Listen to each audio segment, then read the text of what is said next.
Itu tidak ada ibadahnya. Tapi kalau pertemanan yang ada ibadah adalah karena Allah. Saya berteman dengan dia karena Allah Subhanahu wa taala. Ini yang pertama. Agar dapat pahala. Yang kedua, ya salam kalau ketemu dengan dia. Karena Rasulullah SAW bersabda dalam hadisnya, ya, hakul muslim alal muslim sit. Hak seorang muslim terhadap muslim yang lain adalah 6. Ini secara sama muslim, apalagi sama saudara teman dekat. Sama muslim aja kita punya 6 kewajiban. Kemudian Nabi jelaskan ketika ditanya, "Tahu fasallim alaih." Kalau kau bertemu dengan dia, ucapkan salam. Wa idza da'aka, yang pertama. Yang kedua, wa idza da'aka, jika dia undang engkau, fa'ajibhu, maka penuhi undangannya. Yang ketiga, wa idza stansahaka fansah lahu. Kalau dia minta nasihat darimu, maka nasihati dia. Yang keempat, wa idza atasa fahamidallah fashammithu. Engkau mengucapkan yarhamukallah. Yang kelima, idza marib fa'udhu. Kalau dia sakit, jenguk dia. Dan yang keenam, wa idza mata fatba'hu. Kalau kita mau tambahkan yang lain boleh, tetapi setelah salam kita bilang assalamualaikum warahmatullahi, bilang assalamualaikum warahmatullahi, selamat pagi, sore, sehat, enggak apa-apa, tapi salam terlebih dahulu. Jangan salamnya hilangkan, cuma bilang selamat pagi. Jangan. Sesama muslim kalau ingin dapat pahala, di antara hak ucapkan apa? Salam. Dapat pahala dari Allah Subhanahu wa taala. Tadi kita sudah singgung juga, di antara hak kalau dia bersin dia bilang alhamdulillah, indah dia bilang alhamdulillah. Wa yuslihu balakum. Semoga Allah beri petunjuk kepadamu, beri hidayah dan perbaiki sembuh. La ba'sa tahurun insyaallah. Minimal demikian. Kalau ada kirim oleh-oleh bisa, sekarang tinggal pesan kirim bisa. Ya, kalau kita enggak bisa hadir. Kalau kita bisa hadir, maka pahalanya luar biasa. Pahalanya luar biasa. Kemudian jangan lupa di antara haknya, kalau dia undang, kalau memang kita bisa hadir, maka hadir. Allah mengatakan undangan ada 2, undangan umum, yang kedua adalah undangan walimatul urs. Kalau walimatul urs, undangan pernikahan, maka hukumnya wajib untuk memenuhi undangan tersebut. Tentunya selama tidak ada safar. Kalau ada safar tidak wajib. Tapi kalau tidak safar dan tidak ada halangan dan tidak ada janji sebelumnya, maka menghadiri undangan walimah pernikahan hukumnya wajib. Ya, tapi jangan bawa teman. Oh, kasihan mungkin. Aduh, apa sih lauknya? Tempe goreng. Qadarullah saya lagi diet. Insyaallah. Biiznillah insyaallah. Makan malam jam 8. Jadi kalau kita bisa, di antara keutamaan Syekh As-Sa'di rahimahullah taala, saya dengar cerita tentang beliau. Dahulu penduduk Saudi tidak banyak. Dia tinggal di kampungnya, hampir seluruh orang kampungnya sudah pernah dia datangi rumahnya. Itu Syekh. Hampir seluruh orang di kampungnya semua memenuhi undangan mereka. Di antara juga cerita yang menarik, saya pernah diceritain sama supirnya Syekh Abdurrahman Abdullah Al-Jibrin rahimahullahu taala. Bosnya beliau punya jadwal setiap malam itu ada acara walimah setiap malam. Sehingga orang undang beliau kasih jadwal. Setiap malam hadiri walimah. Menyempatkan diri, senang ketika ada ulama dan dia mampu, tidak ada halangan, terbaik. Baik. Yang berikutnya dalam hadis tadi disebut, dia minta nasihat, maka kita berusaha menasihatinya. Dia datang dan kita kalau diminta nasihat, maka kita harus memberi jawaban dengan amanah. Al-mustasyar mu'taman, bahwasanya orang dimintai musyawarah, dimintai pendapat, maka dia memegang amanah. Kalau dia bilang misalnya, dikecilin aja dikit. Putri saya dilamar oleh fulan tersebut yang melamar putriku. Yang benar dengan si fulan tersebut. Baik, kita jelaskan secara detail, enggak boleh kita sembunyikan. Kita bilang begini. Saya nasihati sebaiknya tidak usah. Antara saya dengan kau aja, tidak perlu kau ceritakan ke orang lain. Ini aib. Tapi kau harus tahu. Kalau kita ditanya, dimintai pendapat, maka kita memegang amanah.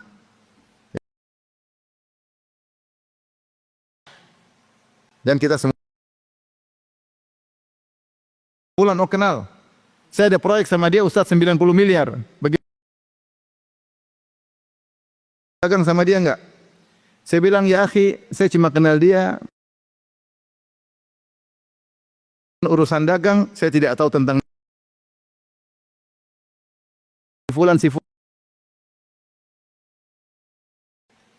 Saya tidak mungkin bilang, oh baik, saya nggak ngerti dia.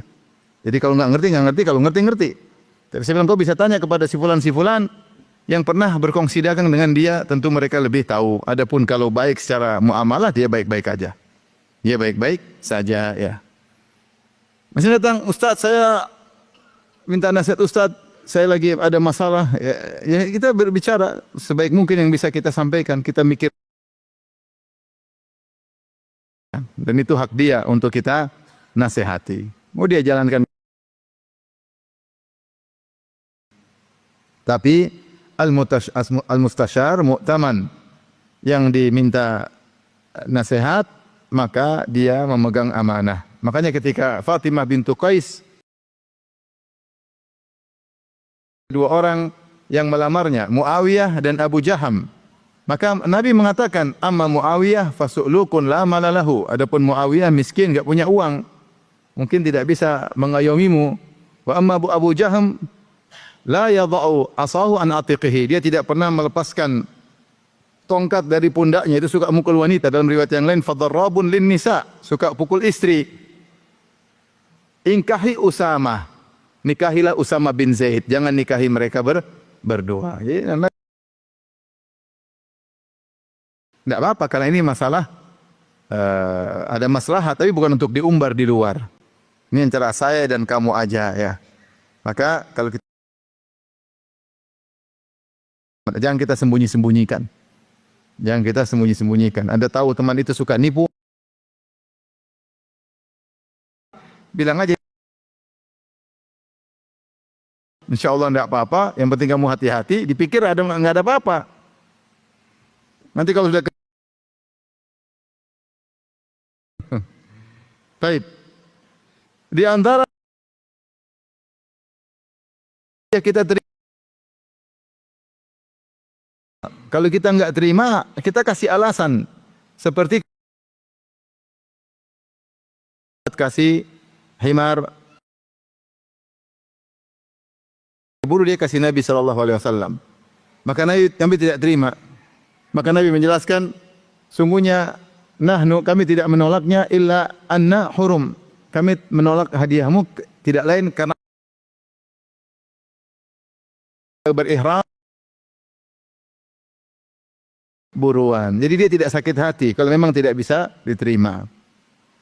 Saya datang, kawan saya datang, dia kasih jam mahal. Dia kasih jam mahal.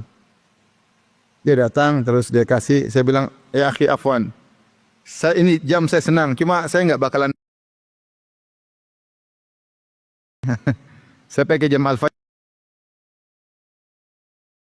juga, kapan azan, kapan apa azan, ya, berapa menit lagi, maka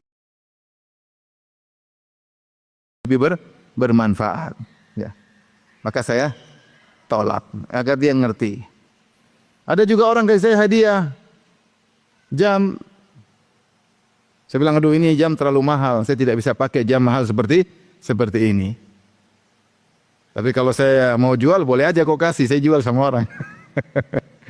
Jadi maksudnya kalau tidak nanti dia sakit hati. Makanya Rasulullah SAW la yaruddu al-hadiyah. Rasulullah SAW tidak menolak hadiah. Maka Rasulullah mengatakan, kalau saya diundang untuk makan kaki kambing, la ajabtu, saya akan penuhi undangan tersebut. Agar tidak menyakiti hati orang yang berniat baik. Kita menjaga perasaan orang. Kadang kalau kita lihat, kita tolak tanpa alasan, dia sakit hati, kita ambil aja kasih orang lain, tidak ada masalah. Dia sudah bikin setengah mati, kita nggak perlu jelaskan, ini kue saya nggak makan loh, nggak perlu. Kalau memang kita pikirin nanti sakit hati, dia sedih, maka kita ambil, kita kasih orang. Yang penting pahala dia dapat, dia sudah memberi hadiah kepada kita. Ya. Makanya Rasulullah mengatakan,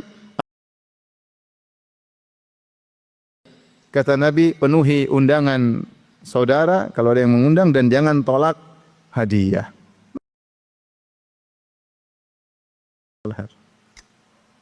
Bismillah.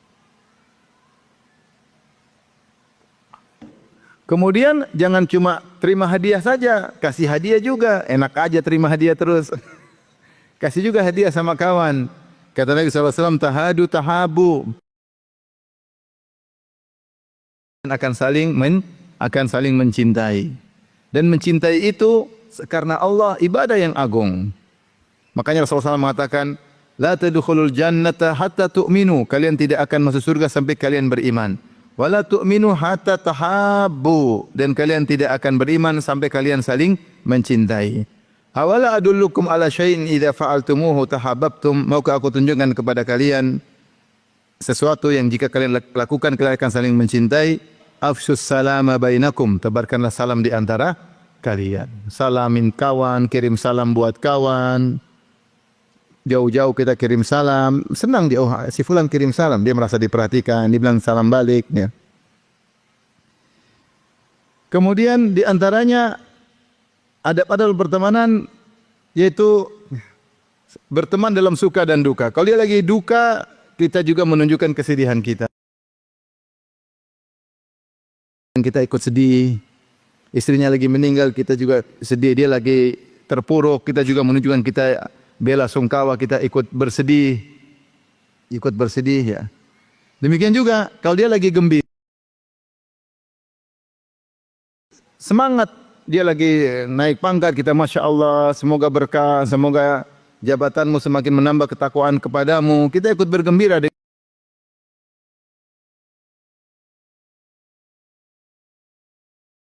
Semakin tambah gembiranya. Ini adab-adab dalam ucapkan selamat agar dia tambah bahagia. Kalau perlu kita kasih hadiah sehingga dia senang ya. Masya Allah ya.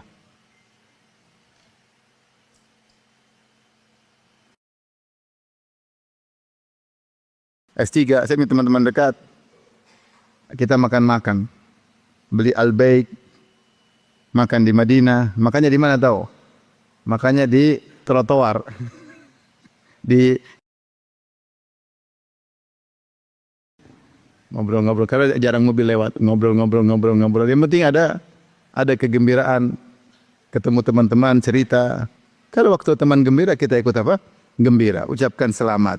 Itu namanya pertemanan. Yang kita tahu dia lagi bergembira, kita diam-diam, kita cuekin, kita nggak ucapin selamat. Ini teman atau teman?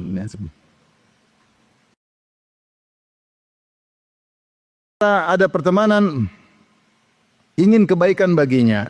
Kita senang kalau teman kita punya kebaikan. Kita usahakan kebaikan baginya. Kata Nabi SAW, yuhibba li akhihi ma yuhibbu li nafsihi. Kalian sampai dia menghendaki kebaikan bagi temannya apa yang dia sukai untuk dirinya. Kalau dia sukses, dia juga sukses sendiri. Jangan, dia pingin semua temannya juga sukses. Bagi yang lain,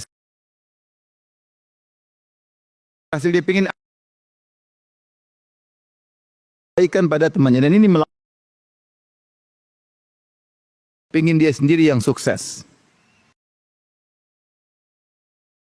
Namanya hasil.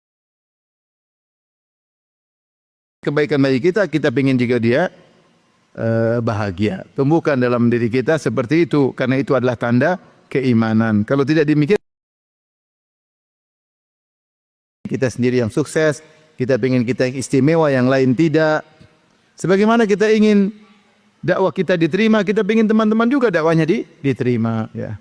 Enak teman dakwah terima rame di mana-mana, kita senang. Jangan kita ingin kita aja yang rame, yang lain nggak boleh rame. Namanya ingin menang sendiri. Dan itu bukan ciri orang yang beriman. Kita punya yayasan sukses, kita ingin semua orang punya yayasan juga sukses. Ya. Kita punya mobil, kita ingin semua orang punya juga. Saya aja, yang lain. Dan itu kan. Ada pertemanan yaitu membela ya. Kata Rasulullah sallallahu alaihi wasallam, "Man dzabba an irdi akhihi bil ghibah, kana haqqan 'ala Allah an yu'tiqahu minan nar." Siapa yang membela saudaranya dan saudaranya tidak hadir, kemudian dia bela, maka Allah akan membelanya dari api neraka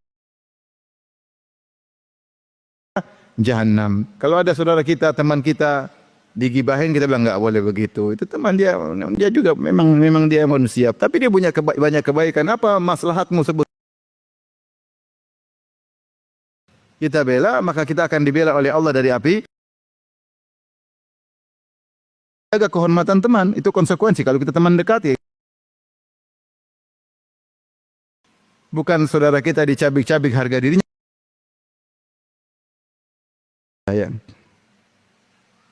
Di antara ada pertemanan adalah menutup aibnya, menutup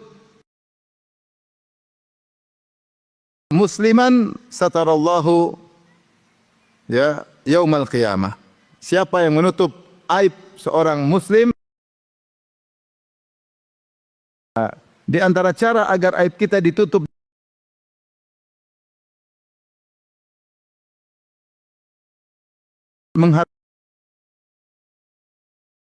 lebih dalam tentang teman kita.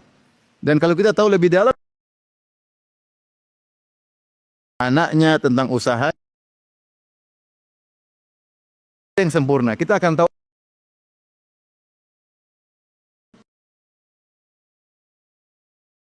anaknya begitu, oh ternyata usahanya begini. Kita tahu, ya udah kita nasihati.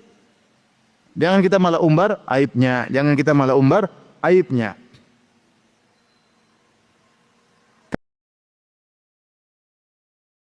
Lihat aib-aib dia, maka kita berusaha menutup aibnya, karena kalau kita tutup aibnya, maka kita akan ditutup aib kita pada hari kiamat kelak, dan kita sangat butuh untuk ditutup aib pada hari.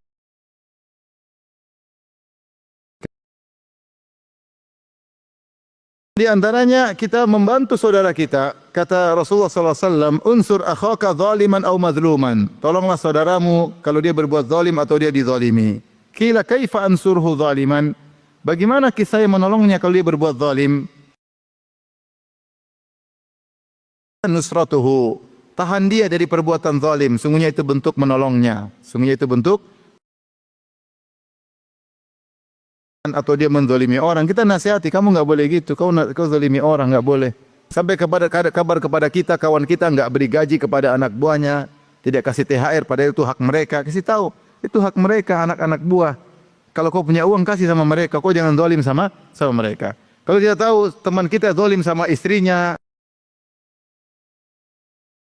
atau kasar sama istrinya, kita nasihati, kamu jangan gitu, jangan zalim sama istrimu. Istrimu juga punya hak untuk kau sama dia, anak-anak punya hak, ya. Kita nasihati agar dia tidak menzalimi istrinya, tidak menzalimi anaknya, tidak menzalimi anak buahnya. Itu namanya kita menolongnya. Kalau dia dizalimi, kita berusaha membelanya. Haknya. Itu adalah adab pertemanan. Kemudian di antara adab pertemanan, udah ngelamar akhwat, antum masuk ngelamar akhwat yang sama, ya. Ya jangan, khawatirnya akhwatnya berubah pikiran. Tahu teman ngelamar akhwat, naik motor, terus antum ngelamar lagi di mobil daripada motor. Manusiawi. Udah nggak ada cinta monyet sekarang, sudah nggak ada. Cinta monyet, cinta buta. Semua sudah bisa bedakan antara motor dan mobil. Udah tidak. Melamar di atas lamaran saudara akan menimbulkan permusuhan, bahkan berkepanjangan. Saya target yang saya cintai,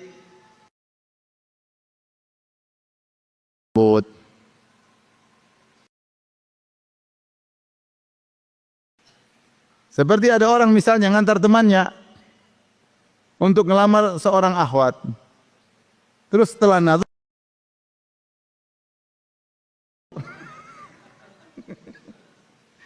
jangan antum langsung maju, bikin ribut. Antum minta izin kalau gimana? Maju nggak? Udah ambil aja.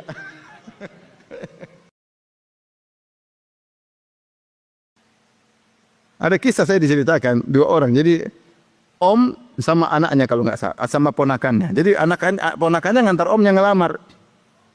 Lamar akhwat. Istri keberapa begitu. Akhirnya ngobrol-ngobrol mungkin akhwatnya bilang, enggak lah. Om ditolak nih. Gimana? Kau mau coba? Maju coba. Datang lagi, diterima, ponakannya diterima. Ponakannya diterima. Ini kisah yang lain itu kisah nyata. Saya ditemani sama temannya.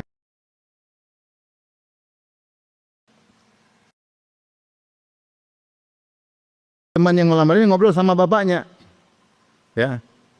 Terus mereka sudah sepakat nanti kalau dia datang, nanti akhwatnya ke suatu ruangan untuk bertemu dengan calonnya tersebut. Salah setting, temannya nunggu suatu ruangan, akhwatnya ke ruangan tersebut, ketemu lagi ngobrol sama ayahnya, ketemu dengan calon. Wah, saya tadi sudah ketemu sama calon. Ternyata dia jatuh cinta sama. Minta izin, oke, bismillah. Tapi asal jangan nyelonong, bisa timbul permusuhan abadi sampai hari kiamat bermusuhan ya. Maksud saya, jangan melamar di atas lamaran orang lain. Kisah cinta macam-macam.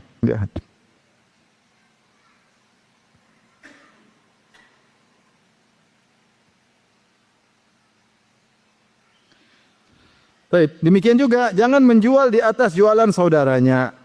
Ada teman kita sudah jualan, dia nawarkan harga, misalnya mobil dia jual.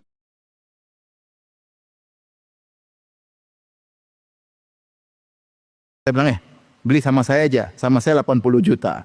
Ini namanya menjual di atas jualan apa? Saudara. Akhirnya kalau ketahuan, ribut. Ini namanya tidak beradab. Dalam berdagangan ada juga namanya etika dan adab. Jangan yang penting saya untung. Akhirnya mengkhianati saudara, tidak punya adab sama saudara.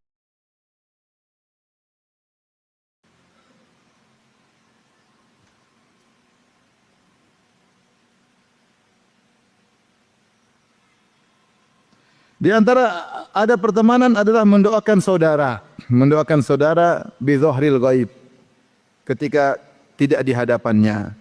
Kata Nabi SAW, "Ma min abdin muslimin yad'u li akhihi bi dhahril ghaib, illa qala al-malak wa laka bi." Mendoakan saudaranya dalam kondisi saudaranya tidak tahu, yaitu dia dari jauh dia mendoakan saudaranya, kecuali malaikat juga berkata, "Wa laka bi mithlim, wa laka bi mithl." Engkau juga seperti, bagimu juga seperti yang kau doakan buat temanmu. Makanya disebutkan di antara para salaf dahulu ada yang kalau ingin kebaikan untuk dirinya, maka dia doakan buat temannya. Kalau dia ingin usahanya sukses, dia doakan temannya. Malaikat mengatakan semoga usahamu juga sukses. Kalau dia ingin keluarganya bahagia, dia doain saudaranya agar saudaranya, keluarganya apa? Bahagia. Maka malaikat mengatakan semoga kau juga bahagia. Jadi di antara cara atau di antara ada pertemanan, kalau teman kita baik, kita mendoakan mereka dalam doa-doa kita.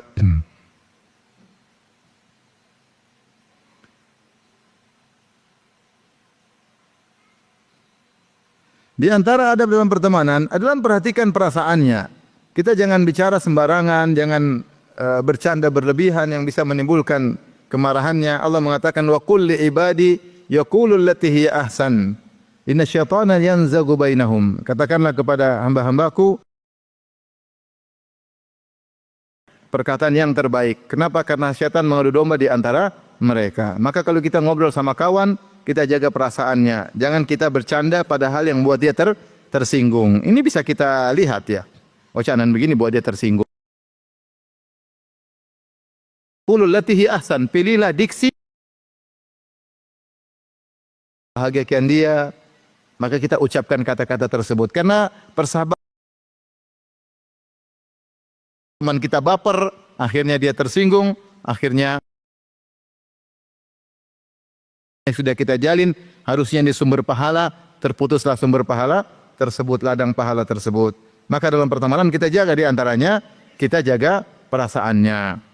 Di antara bentuk jaga perasaan, kalau ada yang dia tidak sukai, kita lakukan sama dia, jangan kita lakukan.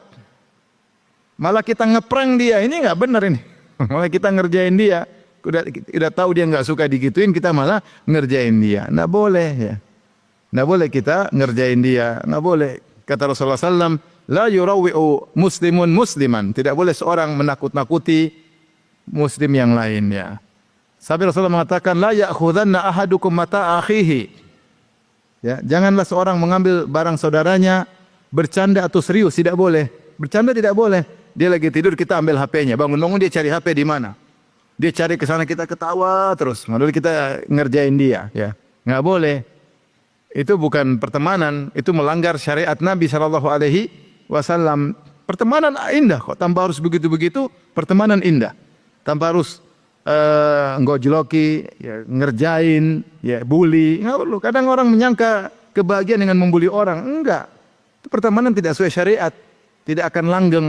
Pertemanan itu yang sesuai dengan syariat Nabi sallallahu alaihi wasallam. Teman lagi tidur, lagi ngiler, kita foto, masukin ke grup. Gimana dia?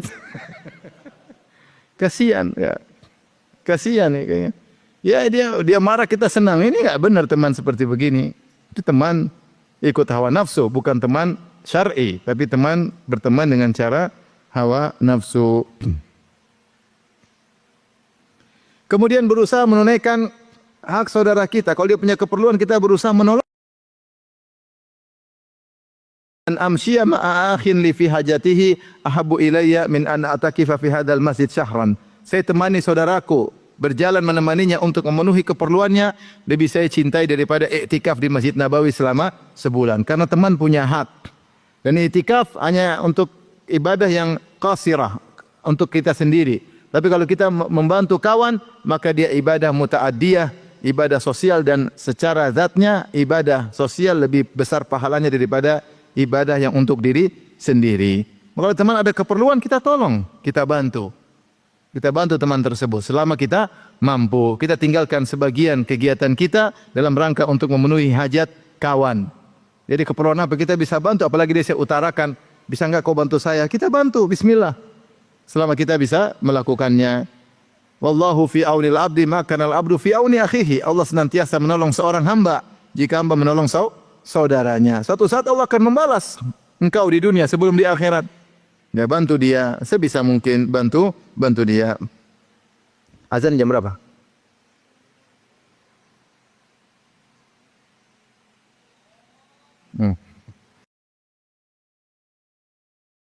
Kalau teman sudah lama tidak muncul, kita punya pertemanan khusus dengan dia, cek gimana kabarmu, gimana keluargamu, siapa tahu dia ada kesulitan, ya.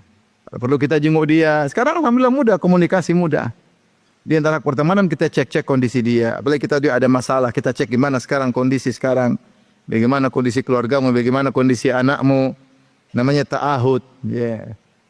Dan tafakkud, kita cek kondisi. Sunnah Nabi sallallahu alaihi wasallam. Makanya Rasulullah SAW disebutkan beliau setiap pekan pergi ke Kuba. Di antara hikmahnya, selain karena agungnya salat di Masjid Kuba, beliau juga mengecek para sahabat yang tinggal di Kuba. Karena Rasulullah SAW ketika tiba di Madinah, pertama kali beliau menginap di Kuba untuk bangun Masjid Kuba. Ada khilaf, ada yang mengatakan 4 hari, ada yang mengatakan 2 minggu, 2 pekan setelah Masjid Kuba. Jadi baru beliau pindah ke pusat kota, ke areal Masjid Nabawi. Jadi jangan lupa cek kawan-kawan yang sudah lama nggak kelihatan, mungkin nggak pernah pengajian, kita cek kemana si fulan. Rasulullah demikian. Rasulullah kalau habis sholat beliau balik, beliau lihat. Karena jamaah tidak banyak, Rasulullah tanya, mana si fulan kok tidak kelihatan? Rasulullah tanya, Rasulullah cek. Ya. Demikian juga disebutkan Rasulullah SAW pergi sholat id lewat satu jalan, pulang lewat jalan lain, di antaranya untuk tafakkud, untuk ngecek siapa tahu ada sahabat-sahabat yang susah, yang maka dia cek kondisi. Maka cek teman kita kondisinya. Caranya memaafkan kesalahannya. Sahabat tidak ada yang sempurna. Terkadang dia salah kepada kita. ya, maka kita maafkan. Kita maafkan. Ingat kebaikan yang begitu banyak. Terkadang dia salah, kita maafkan. Terkadang dia mungkin bercanda, salah ngomong. Jangan kemudian kita lupakan semua kebaikannya. Kita mengatakan sampai di sini pertemanan kita. Hendak. Dia punya salah, kita maaf. Dia orang yang sempurna. Penyair berkata, turidu sahiban la aiba fihi wa halil udu yafuhu bila dukhani. Kau ingin ada teman tidak ada aibnya. Apa kau ingin ada kayu gaharu mengeluarkan bau wangi tanpa asapnya? Pasti ada asapnya. Namanya teman pasti punya kekurangan. Ikhwan dan akhwat yang rahmati Allah Subhanahu wa taala, di antara ada pertemanan adalah apa pembicaraan empat mata tidak boleh keluar. Itu adalah rahasia. Meskipun dia tidak mengatakan rahasiakan. Rasulullah mengatakan, "Idza haddasa ar-rajulu ar-rajula, tsumma iltafata anhu fa hiya amanah." Jika seorang ngomong kepada yang lain kemudian dia lihat kanan, lihat kiri, atau terlihat dia ingin bicara empat mata, maka ketahui itu adalah amanah. Tidak boleh sampai keluar ke orang lain. Tidak boleh. Karena ketika dia berbicara empat mata, berarti dia ingin rahasia. Sama kalau di grup ternyata dia japri, berarti dia ingin empat mata. Maka jangan di screenshot. Kemudian tersebar. Ini parah ini. Ya, parah. Parah ya. Oleh karenanya, amanah. Ya, ketika teman kita menyampaikan sesuatu berarti dia percaya sama kita, maka jangan kita umbar rahasianya. Di antara adab dalam selak beluk atau rahasia-rahasia dirinya. Jangan kepo pingin tahu semuanya. Ya. Kalau dia tidak pingin cerita, nggak usah kita tanya. Saya sering sampaikan contoh seperti ini, kalau kita lagi naik mobil, teman kita di samping, tahu-tahu dia angkat telepon, tahu-tahu dia maki-maki orang tersebut. Kita nggak usah tanya, siapa yang kau maki? Nggak usah, diam aja. Nanti kalau tanya siapa yang kau maki? Setan, padahal istrinya dia maki. Ya nggak usah, mungkin urusan dia. Kebetulan dia lagi marah, kita lagi di samping, nggak perlu tahu. Udah diam aja, nanti kalau dia mau cerita, baru kita dengar. Kalau dia nggak mau cerita, nggak usah tanya-tanya. Ini siapa sih? Siapa? Siapa? Nggak usah. Tenang aja, nggak usah, nggak perlu tahu. Kalau tanya bisnis apa, bisnismu? Alam saya lagi dagang, dagang. Dagang apa? Dagang kelontongan. Ya sudah, nggak usah tanya. Dia tidak ingin cerita, ya nggak perlu tahu. Namanya pertemanan tidak harus tahu mengetahui seluk-beluk kehidupannya. Kalau dia mau cerita, dia cerita. Kalau enggak. Karena sebenarnya mengatakan kita kan sohib. Kalau sohib semua rahasia harus dibuka. Enggak. Rahasia itu banyak yang perlu dirahasiakan. Rahasia istri kita terkadang kalau nggak ada masalah. Rahasia orang tua kita, tidak perlu semua kita harus tahu teman apa semua yang ada pada diri teman kita. Enggak, itu enggak harus. Itu bukan konsekuensi persahabatan. Di antara adab dalam pertemanan, kalau sudah melihat ada benih-benih adu mulut, berhenti. Kemudian dibilang enggak. Ya begitulah, begitu. Sudah berhenti. Ya. Ya. Di antara kata Nabi SAW, ya, ana za'imun bi baitin fi wasatil jannah liman tarakal mira wa in kana muhiqqan. Aku menjamin istana di surga bagi orang yang meninggalkan perdebatan meskipun dia yang benar. Demi persahabatan. Oh ya, ada istilah. Ada saatnya teman kita lepas kontrol, maka dia ingin dibenarkan. Maka kita jangan lanjutkan. Kalau sudah angkat suara berarti sudah stop. Jangan dilanjutkan. Nanti pertemanan kita rusak. Dan kita sudah, meskipun kita benar, ya udah. Nanti kapan lagi kita diskusi boleh, jangan dilanjutkan. Dalam ada pertemanan jangan kita maksa saudara kita, ayo kamu ini, ayolah, jangan. Kata Allah, khudhil afwa wa amur bil urfi wa arid anil jahilin. Khudhil afwa maksudnya apa? Bukan wa'fu, bukan. Khudhil afwa yaitu ambil mata sama lahu nas min akhlaqihim. Itu ambil yang terimalah akhlak mereka yang mereka bisa lakukan. Misalnya kita bilang, ya akhi, Masya Allah ente pedagang ini ada orang lagi bangun masjid, bisa bantu enggak? Oh bisa, 5 juta. Kau gimana cuma 5 juta? 5 miliar saya maunya, jangan. Kalau dia enggak mau sudah, dia jangan paksa. Ya, dia bisa tambah lagi enggak? Jangan buat dia sampai enggak enak, akhirnya dia sehingga nyaman berteman sama kita. Enggak boleh seperti itu. Sehingga enggak nyaman. Ya. Ingin tahu urusan dia, maksa dia untuk begini, nguruin dia nggak nyaman. Kalau dia sudah tidak nyaman, jangan kita lanjutkan. Kecuali ada maslahat kebaikan atau apa, enggak. Dia bukan diri kita. Orang punya kondisi beda-beda yang terkadang tidak kita ketahui. Baik, di antara adab dalam pertemanan, kalau dia lagi pergi, maka kita perhatikan keluarganya. Kita perhatikan apa?